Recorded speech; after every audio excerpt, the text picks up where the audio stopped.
Bene, e adesso passo il microfono a Chiaruttini, al mio vicepresidente, che così finalmente farà qualcosa e presenterà lui il nostro relatore in quanto grande amico. Allora, buonasera, ringraziando la benevolenza del Presidente per queste belle parole. Questa sera abbiamo il piacere di avere intanto un autoctono, una volta tanto, e non un foresto, perché Giampaolo Scarante è veneziano. Ha svolto una lunga carriera dove ha esplicato vari incarichi, non solo da ultimo quello di ambasciatore titolare in Turchia, da ultimo in Grecia prima, ma è stato all'inverso consigliere diplomatico del Presidente del Consiglio dei Ministri, capo di gabinetto del Ministro degli Esteri e poi ha svolto funzioni in varie aree mediterranee, in particolare anche per quanto riguarda le iniziative per la ricostruzione dell'area balcanica, e poi funzioni al Ministero a livello centrale.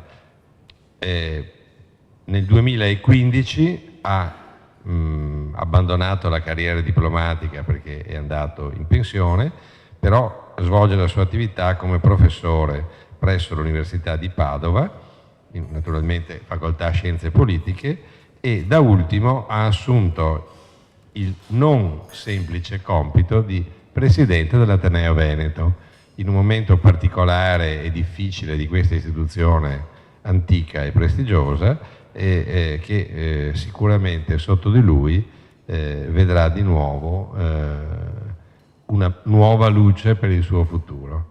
Allora, lasciamo la parola a questo nostro amico, che speriamo di rivedere tante altre volte fra di noi, e lo ringraziamo per la sua presenza qui. Grazie, alzo in piedi. Ringrazio per le cortesi parole, per il benvenuto. Sono molto lieto di essere qui tra voi stasera e sono lieto di parlare, di conversare con voi su alcuni personaggi veneziani che sono storicamente inossidabili. E sono gli ambasciatori veneziani, i baili, e in particolare quello di Costantinopoli con cui mi sono incrociato e vi spiegherò come, che continuano a essere dei personaggi continuamente citati ed emergono a volte in maniera del tutto inaspettata. Io sono sempre stupito, per esempio, nell'incontrare diplomatici stranieri che conoscono benissimo gli ambasciatori veneziani, che ne hanno letto le relazioni. Sono stupito di apprendere che in accademie diplomatiche di paesi europei e non europei sono citati come fonti i nostri ambasciatori veneziani. Ma sono anche sorpreso di cose molto più recenti. Ricorderete qualche tempo fa, 8 anni fa, scoppia lo scandalo Wikileaks. 200.000 cablogrammi del Ministero degli Esteri americano, che è il Dipartimento di Stato, vengono resi pubblici e un giornale statunitense, commentando uno di questi cablogrammi, dice: la sua chiarezza ricorda quella delle relazioni degli ambasciatori veneziani. Quindi una popolarità, direi, straordinaria.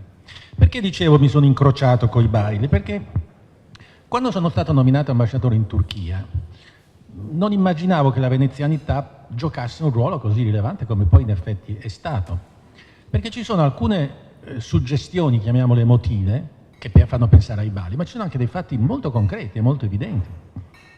Le suggestioni emotive sono la città di Costantinopoli, ora Istanbul, che è la città, a mio avviso, più simile a Venezia, forse perché è circondata dal mare dalle tre parti, perché le calli strette portano sempre verso l'acqua, perché le chiese sono piene, le moschee sono piene di reperti bizantini come le chiese di Venezia, per 1000 ragioni.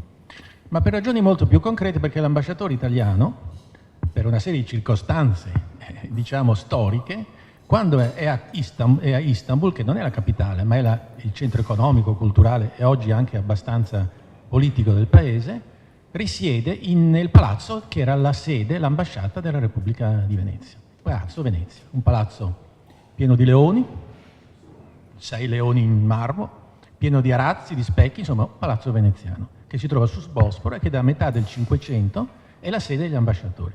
E quindi potete capire che stare, vivere, dormire, lavorare nello studio, che era più o meno sempre quello, dei luoghi dove queste relazioni sono state scritte, è stata un'emozione grandissima.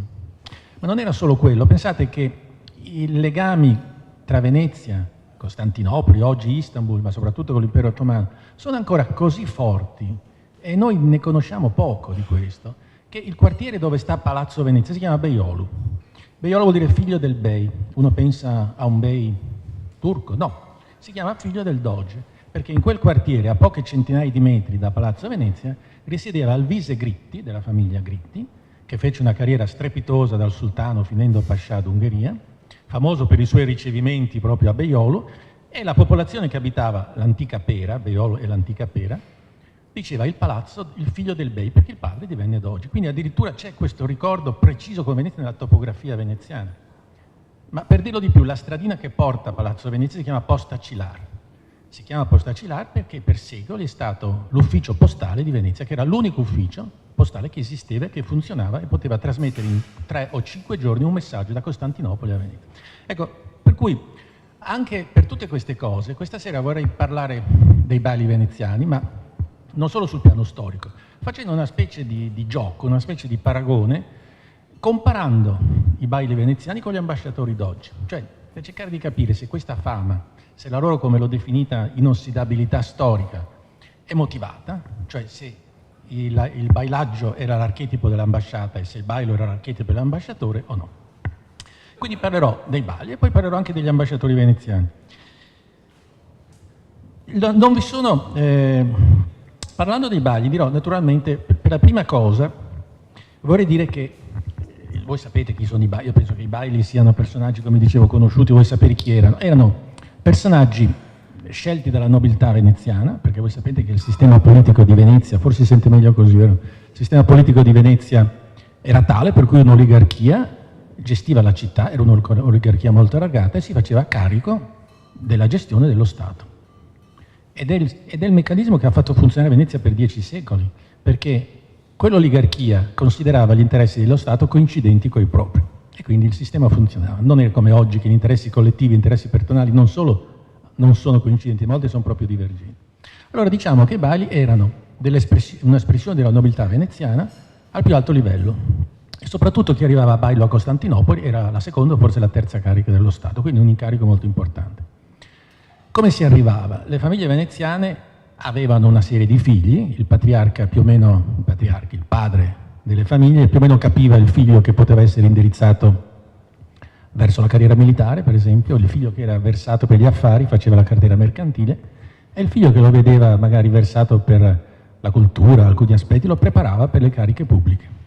Erano tempi in cui la carica pubblica veniva preparata con un cursus studiorum di grandissimo spessore.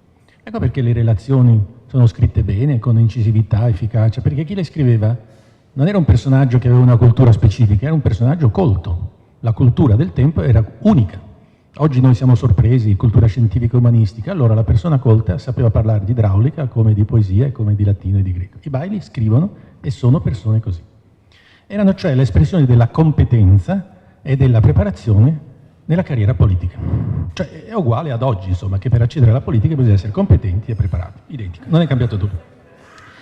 Allora, invece gli ambasciatori da dove vengono? Gli ambasciatori italiani non sono più nobili, una volta erano, in genere provenivano in gran parte dalla nobiltà, dalle carriere militari. Oggi sono persone che attraverso un ciclo di studi e un concorso pubblico, che in qualche misura sostituisce il cursus studiorum degli antichi nobili, entrano nel corpo diplomatico dello Stato.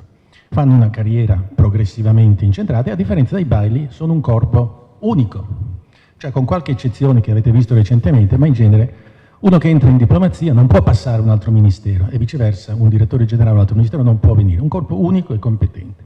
Diciamo sono l'espressione della competenza e della continuità che si richiede oggi come allora a Venezia e poi vi dirò perché sui rapporti diplomatici. Vi dicevo di queste famiglie, però entriamo un attimo nel concreto. Una grande famiglia veneziana, i Barbaro, una famiglia importantissima, imparentata con i Pisani, con i Giustiniani. Nella storia di Venezia i Barbaro sono presenti in maniera straordinaria.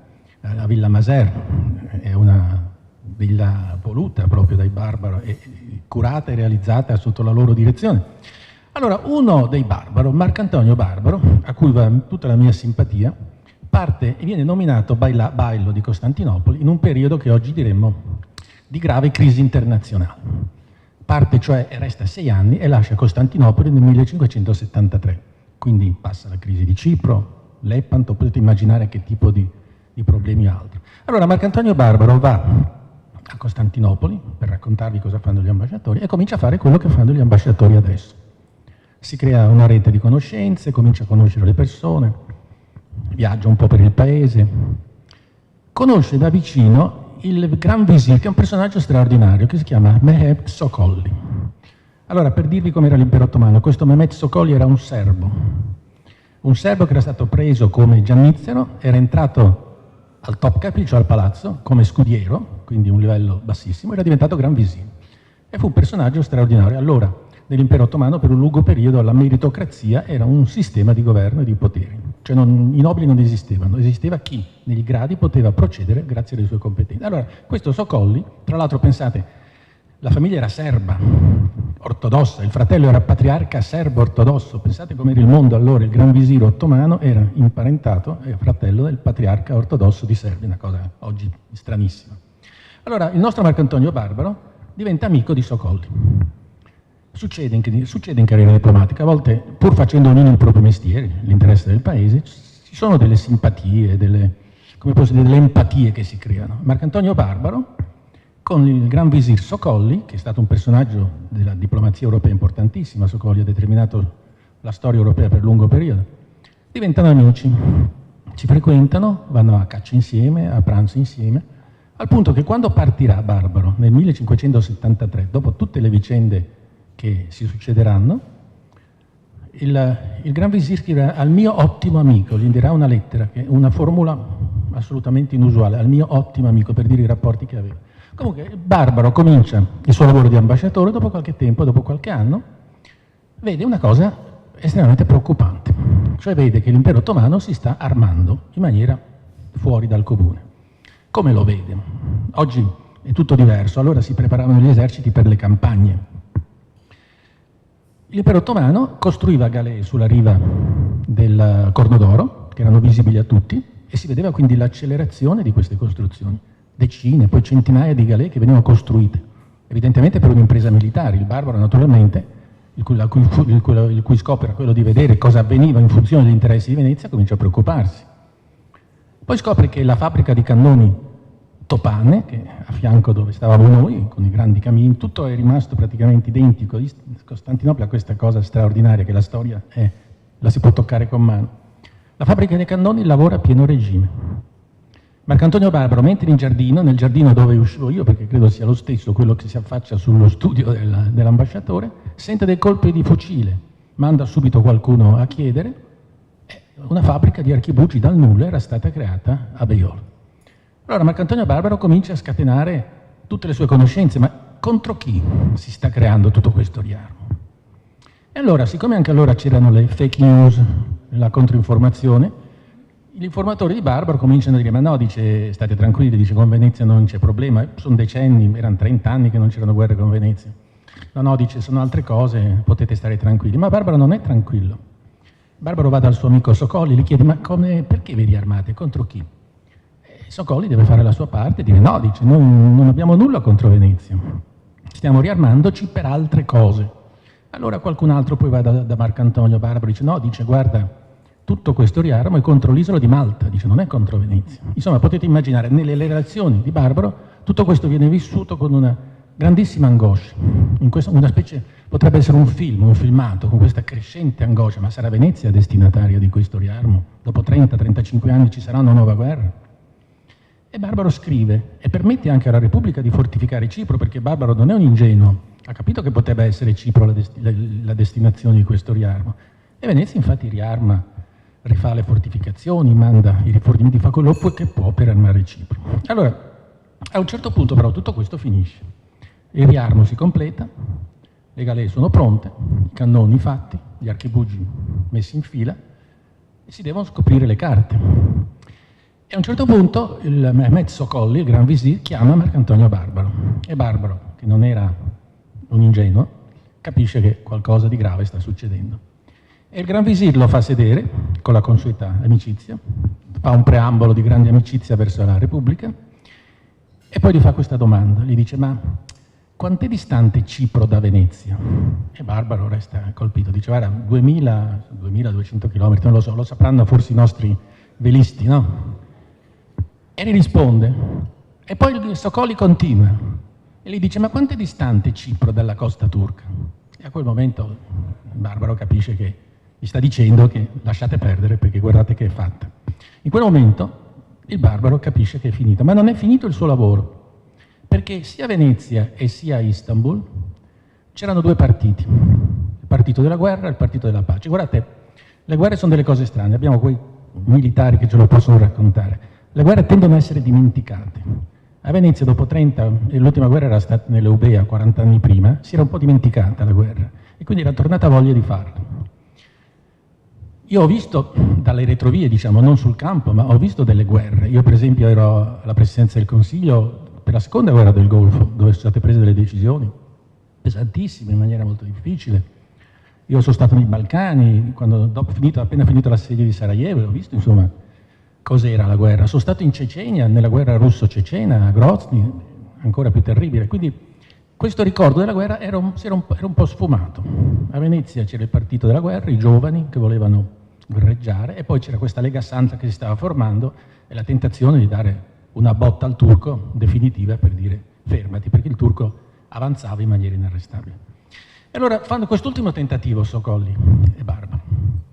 Socoli parla con Barbaro in maniera franca e mi posso immaginare anche come gliel'ha detto, perché queste cose si dicono in un certo modo, le cose più importanti vengono dette come le cose meno importanti, no? Gli dice guarda, in realtà dice noi possiamo evitare la guerra di Cipro per Cipro, dice, perché guarda ho parlato col sultano, a lui non è che interessa l'idea di riportare sotto un regime musulmano l'isola, non gli interessa avere l'isola, dice, per cui dice facciamo così, se Venezia cede formalmente l'isola e riconosce il sultano, poi le proprietà veneziane restano commerciate in maniera uguale, insomma dice resta tutto come prima. E Barbaro gli obietta, ma no, guarda, dice, Cipro non è mai stata musulmana. E allora viene una scena, secondo me, meravigliosa, in cui Barbaro e Socoli tirano fuori un vecchio libro, lo aprono su un tavolo, si mettono sopra, potete immaginarli chinati su questi, a vedere, perché Socoli dice, guarda che in questo libro c'è scritto che Cipro è stata, per un breve periodo, è stata musulmana. Cercano e in effetti trovano che molto tempo prima un egiziano musulmano aveva governato l'Egitto, ma questo per dirvi, eccetera. E quindi potete immaginare la missione di Barbaro quanto fu difficile, anche perché scoppiata la guerra, anche lì ci si è dimenticati, no? Socoli chiama i suoi collaboratori e dice ma cosa facciamo dell'ambasciatore veneziano? Siamo in guerra con Venezia, che ne facciamo? E il suo collaboratore dice cosa abbiamo fatto le altre volte? Nessuno si ricordava. Allora anche lì prendi un registro, vai a vedere, dice, arriva un collaboratore e dice guarda, dice l'ultima guerra l'ambasciatore veneziano l'abbiamo messo a Yedikulè, ancora adesso una prigione, come si chiama Barbara? Dalle 7 torri, l'abbiamo messo in prigione e l'abbiamo tenuto chiuso in prigione. Anche Socoli, che era amico di Barbaro, come vi ho detto, dice ma no, dice, come facciamo? Io con Barbaro vado a pranzo, lo vedo ogni sera, dice come faccio a metterlo in prigione? Allora un collaboratore, ci sono sempre i collaboratori che trovano qualche soluzione, dice lo lasciamo a Palazzo Venezia, cioè il palazzo attuale, ma muriamo le finestre, in maniera che lui deve stare dentro e non parla. Al che Barbaro resta chiuso nel palazzo, ma trova il sistema di mandare dei messaggi fuori, li buttava dal tetto, eccetera. Insomma, c'è tutta questa lotta, bloccano tutte le finestre, murano, eccetera. Il Barbaro, quando finisce la sua missione, dopo potete immaginare, 1573, se ne torna a Venezia. E qui veniamo al punto. Fa una relazione al Senato, bellissima. Una relazione, io credo che sia una delle più straordinarie che abbia letto. Inizia come ho iniziato la mia, quando ho finito la missione, al momento del mio arrivo in questa capitale, è identica. Però poi procede diversamente. Il Barbaro racconta delle cose interessantissime. In questa lunghissima relazione, dovete immaginare, veniva letta al Senato. Oggi le relazioni degli ambasciatori vengono date ai ministri. Cioè la relazione finale di un ambasciatore italiano viene data a tutti i ministri, non solo quelli competenti, anche chi non lo è per materia. Comunque immaginate il Gran Consiglio che legge, ascolta questa relazione straordinaria. Il Barbaro racconta di tutto, le forze armate come sono schierate, racconta all'interno dell'harem come funzionano le cose, racconta i collaboratori del sultano chi è affidabile e chi non è affidabile, racconta il legame di parentela, una relazione meravigliosa. Ma la cosa più straordinaria, ed è quella che vi voglio dire, e per tornare al nostro discorso, è che Barbaro parla di un problema meraviglioso, fantastico. Cioè Barbaro a un certo punto dice, guardate, dice che all'interno dell'impero ottomano c'è una forza molto importante, dice, e c'è l'interpretazione del Corano. Dice, perché ci sono due interpretazioni, dice, c'è quella persiana e quella araba, lui la chiama. E dobbiamo stare attenti, dice, dobbiamo seguire, perché quella persiana è più pericolosa per i nostri interessi, quella araba è più tranquillizzante. Insomma, stava parlando della controversia fra sciiti e sunniti. Stava descrivendo la controversia fra sciiti e sunniti, che è uno dei temi e delle componenti delle crisi mediorientali oggi più evidenti, sia in Siria, sia in Palestina, perfino in Libia, e nello Yemen, fortissimo. Quindi vedete una relazione straordinaria. Ma non è finita, perché il Bailog ce ne va via e arriva un suo successore molto bravo, che si chiama Tiepolo. Adesso lo trovo, Tiepolo, il quale viene, e come avviene anche adesso, viene ricevuto dal sultano. Quindi immaginate Marco Antonio Barbaro, Antonio Tiepolo, Badoer, che era un senatore, perché a Venezia mandava un senatore per, come posso dire, rinforzare la delegazione, e poi Guerzoni, che è uno molto noto, famoso, che era cugino del Tiepolo. Era uno che si intrufolava, no? Come oggi quando entrano negli aerei di Stato, no? Che poi si legge, il cugino è entrato nel... Ecco, Guerzoni si era infilato col Tiepolo e era venuto a Costantinopoli. Tra l'altro Guerzoni è famoso perché è quello che ha scritto la prima descrizione del caffè. La prima descrizione del caffè, in cui dice un'acqua negra bollente, quanto possono sofferire, quanto si può sopportare, che si ricava da una semente che chiamano cavè, che ha la virtù di far stare l'uomo svegliato. Quindi evidentemente i turchi non avevano il caffè decaffeinato, ma avevano solo il caffè caffeinato. Allora vi dicevo che Tiepolo, e la relazione di Tiepolo è molto interessante a questo proposito, e perché spiega anche una cosa. Nella relazione del Tiepolo, addirittura lui comincia a raccontare le cose prima di entrare nel palazzo. Lui sta andando con la sua delegazione al seguito per essere ricevuto dal sultano. Cammina e spiega tutto quello che vede. Cioè vede le guardie fuori dal palazzo, i fiori che sono messi poi entra dentro, spiega il marmo che è messo sulla destra, dove è seduto il sultano, come sono vestiti quelli che lo sultano. Insomma, è una spiegazione che uno dice, ma perché fa tutti questi dettagli? Perché gli ambasciatori veneziani dovevano raccontare il contesto, non c'era la televisione.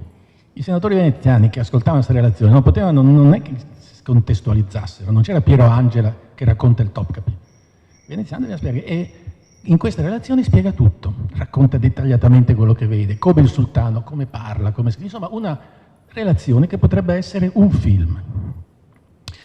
Però non è solo questa descrizione di contesto, e qui vengo un po' più al dunque con il presente. Anche i contenuti politici sono descritti in maniera efficacissima, straordinariamente efficaci. Guardate, quando Barbaro arriva, cioè la sua relazione, vi ho raccontato che comincia sempre, come gli ambasciatori fanno anche adesso, quando sono arrivato in questa sede, eccetera.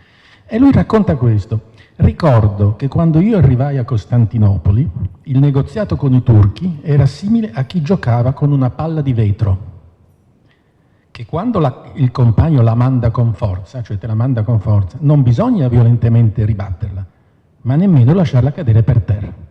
Guardate, questa descrizione del negoziato turco-veneto è straordinaria. Io devo confessarvi che quello che insegno a Padova è teoria e tecnica del negoziato internazionale, e adotto un testo inglese, perché solo gli inglesi hanno scritto su questa materia, il quale dedica un intero capitolo per spiegare quello che Barbaro ha scritto in 4 righe, praticamente la stessa cosa. Quindi l'efficacia di queste cose sono straordinarie. Ma non è solo questo.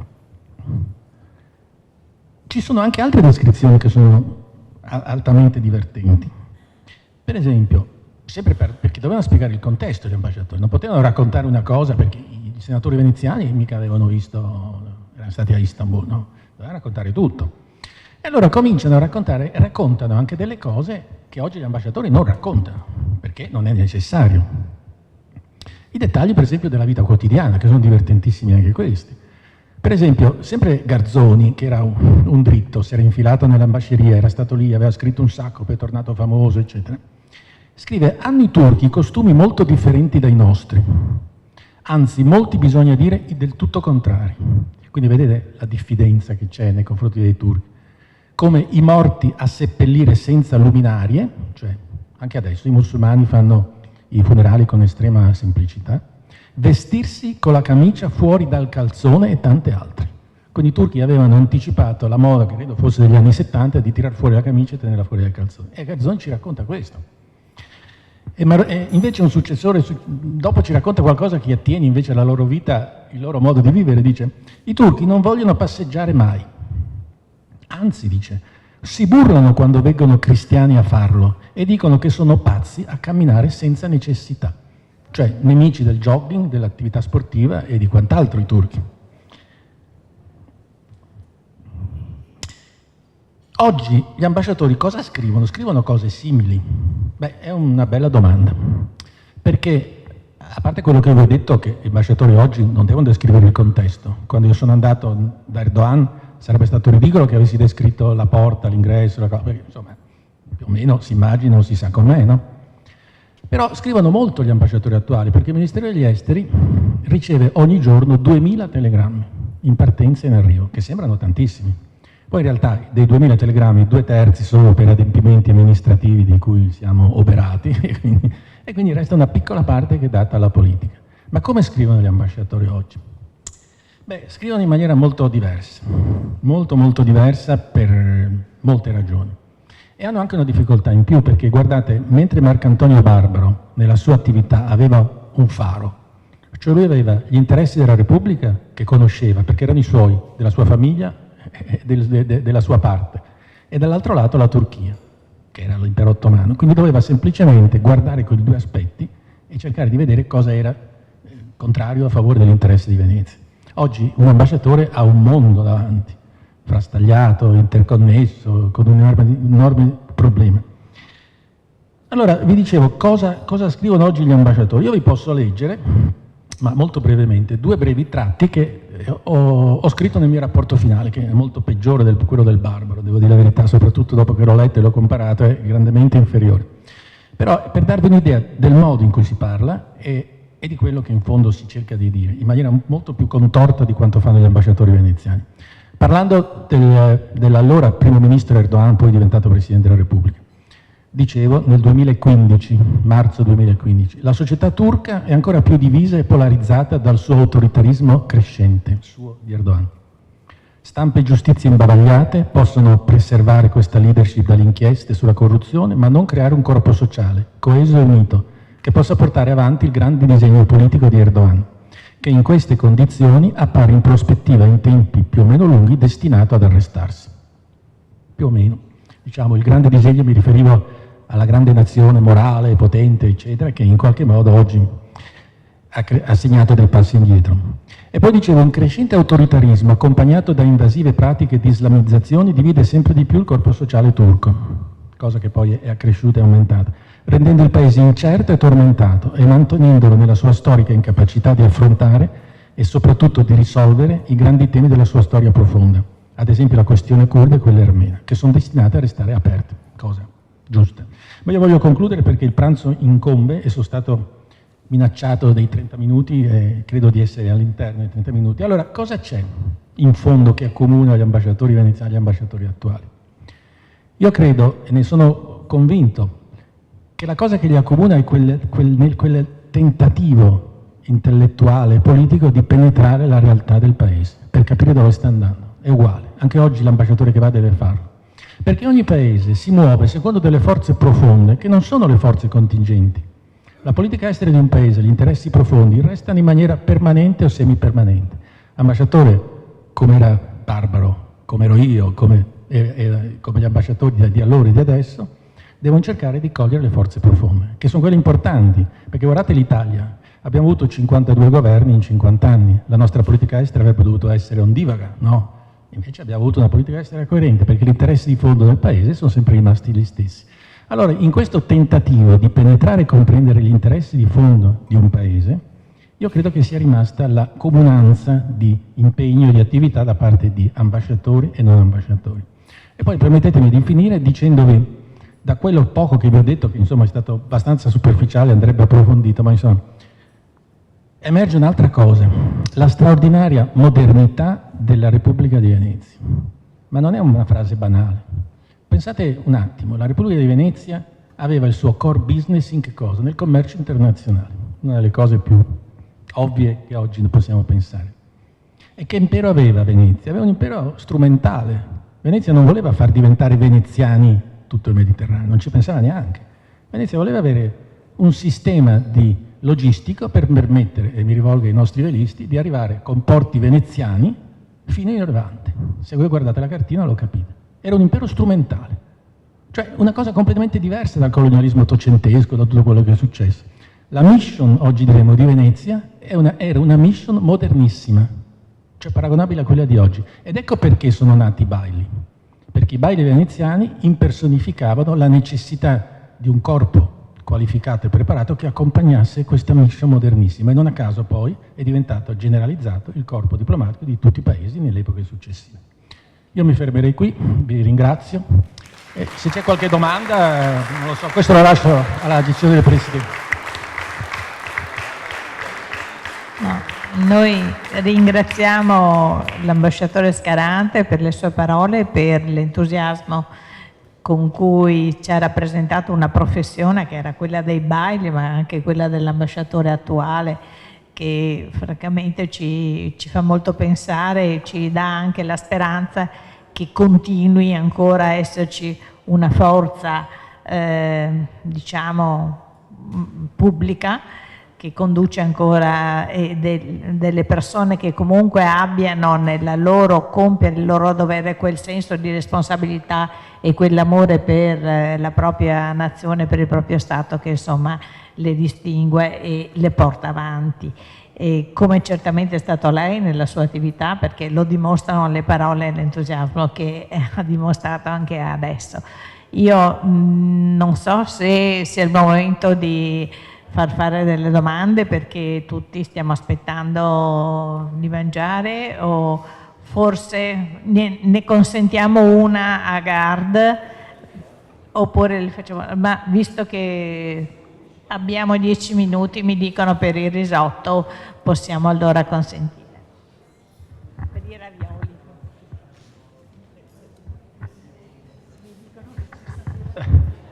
Velocissimo. No, mi fa piacere che l'ambasciatore abbia ricordato la modernità della Serenissima, perché sino a qualche anno fa, forse tuttora, al Pentagono avevano creato un ufficio apposito per studiare l'organizzazione militare della Serenissima. Una cosa incredibile. Venendo alla conferenza, non voglio parlare assolutamente di politica, non è né il tempo né il luogo, ma i bizantinismi, per usare un eufemismo, che hanno contraddistinto gli ultimi 3 mesi in Italia per arrivare alla formazione del governo, a qualcuno hanno ricordato quella che è stata definita la sindrome dell'ambasciatore di Venezia, legata alla vicenda di un ambasciatore che era a Costantinopoli. Voglio sapere cosa ne pensa lei di questo.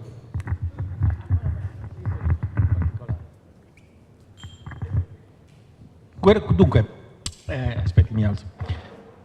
Gli ambasciatori veneziani hanno un'altra caratteristica che viene riconosciuta nei libri di storia e di manuali, cioè in realtà nei 10 secoli, con varie differenziazioni della storia della Repubblica di Venezia, gli ambasciatori con la loro capacità hanno permesso alla Repubblica di giocare un ruolo internazionale superiore alle proprie condizioni. Pensate a quello che vi dicevo prima, quando Soccolli diceva a Marcantonio Barbaro questo discorso, ma se oggi c'è il comandante Patrese, insomma, se un militare, credo nelle scuole di guerra, mettesse sul tavolo la guerra di Cipro, le 2 forze in campo, beh, insomma, non c'era storia. Venezia è una città con 150.000 abitanti, l'impero ottomano a 2 passi da Cipro, con un bacino immenso di... cioè non c'era storia. Però i nostri antenati erano estremamente spavaldi, perché non solo pensavano di giocarsela coi turchi alla pari, che insomma non era vero oggettivamente, ma pensavano di vincerla. Per cui la guerra di Cipro venne condotta con una spavalderia assoluta. Cioè i veneziani non dubitavano di vincere una guerra che sulla carta oggi appare, insomma, destinata a essere persa. Quindi forse quello ci si riferiva. I bizantinismi, beh, insomma, non so, i bizantinismi, diciamo, poi l'impero bizantino è cascato nel 1453, 29 maggio, quindi gli ambasciatori veneziani sono lontani dai bizantinismi. Cioè nei bizantinismi noi intendiamo soprattutto delle formule, delle espressioni che coprono delle realtà. Se voi leggete le relazioni sono lucidissime, forse i bizantinismi erano nella elaborazione di politiche che facevano in modo che la presenza internazionale di Venezia fosse superiore a quelle che erano le sue capacità oggettive, forse quello insomma. Comunque speriamo bene per il nostro paese, non facciamo paragoni. No, scusate, dopo 10 ore di pittura cinetica la mia memoria vacilla, non mi ricordo il nome dell'ambasciatore né quello del sultano, ma è stato un episodio molto curioso. C'era un ambasciatore veneziano bravissimo e quindi informatissimo, era riuscito a sapere dai medici che il sultano era in condizioni malferme di salute, che suo nipote tramava contro di lui, che in una provincia del sultanato, a causa di una siccità, i contadini stavano covando la rivolta. Allora lui fece questo ragionamento: in questa situazione il sultano non attaccherà mai Venezia, quindi mandò un messaggio al doge: tranquilli, non faranno la guerra a Venezia. Il sultano però queste informazioni non le aveva e quindi diede ordine alle navi di partire all'attacco di Venezia. Quindi la morale è che tante volte sapere troppe cose o sapere la verità va a scapito e quindi da lì la sindrome dell'ambasciatore veneziano. Però doveva avere contatti col medico di famiglia del sultano, evidentemente. Ma se i ravioli lo permettono, vorrei raccontare un'altra cosa per dirvi cosa faceva l'ambasciatore. Guerra di Creta. A un certo punto, dopo 25 anni di assedio, Venezia perde la guerra. E viene a sapere che uno degli architetti che aveva contribuito a rafforzare le fortificazioni di Creta aveva venduto i piani ai turchi. Una cosa di una gravità enorme. Si riunisce il consiglio a Venezia e dice: questa cosa non può passarsi lì, dobbiamo fargliela pagare. Nel frattempo questo signore veneziano era andato via da Venezia dopo aver venduto i piani ai turchi ed era andato a Istanbul, dove risiedeva a Pera, vicino all'ambasciatore veneziano, con grande sfarzo e con grande tranquillità. Allora c'è tutta una corrispondenza in cui l'ambasciatore veneziano chiede cosa fare e gli mandano un remedio, cioè un veleno. Cioè doveva proprio dare il veleno a questo signore, pur ostentando grande fraternità, perché non l'abbiamo detto prima, ma il bailo era il capo di tutti i veneziani, che sottostavano anche alla sua legge, la giurisdizione era separata. Allora Morale riesce a dare questo veleno e questo signore sparisce dalla circolazione, morto. Allora scrivono lettere a Venezia dicendo: il remedio ha funzionato, eccetera, eccetera. A Venezia, senza pubblicizzare nulla, però sono tutti contenti perché giustizia era fatta. Qualche giorno dopo cosa succede? Che ricompare in pubblico quello che doveva morire, perché era stato molto male, ma aveva superato il remedio, cioè il veleno, ed era uscito. Allora non era Barbaro, era un altro bailo, scrive: guardate che il remedio che mi avete mandato non ha funzionato. Allora la Repubblica gli manda un altro remedio. Gli viene dato, questa volta muore, sicuro, grande funerale a Pera con presenza di tutte le comunità, in prima fila l'ambasciatore veneziano contrito che seguiva il feretro del connazionale defunto.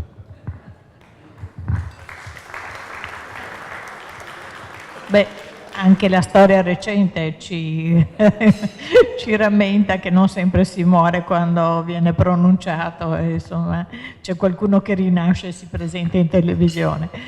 Certo che già allora evidentemente si usavano le fake news, come ormai oggi le si chiama.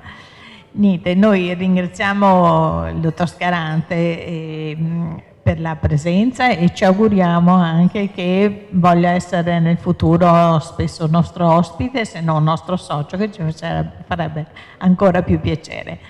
Grazie a tutti voi e buon appetito ora.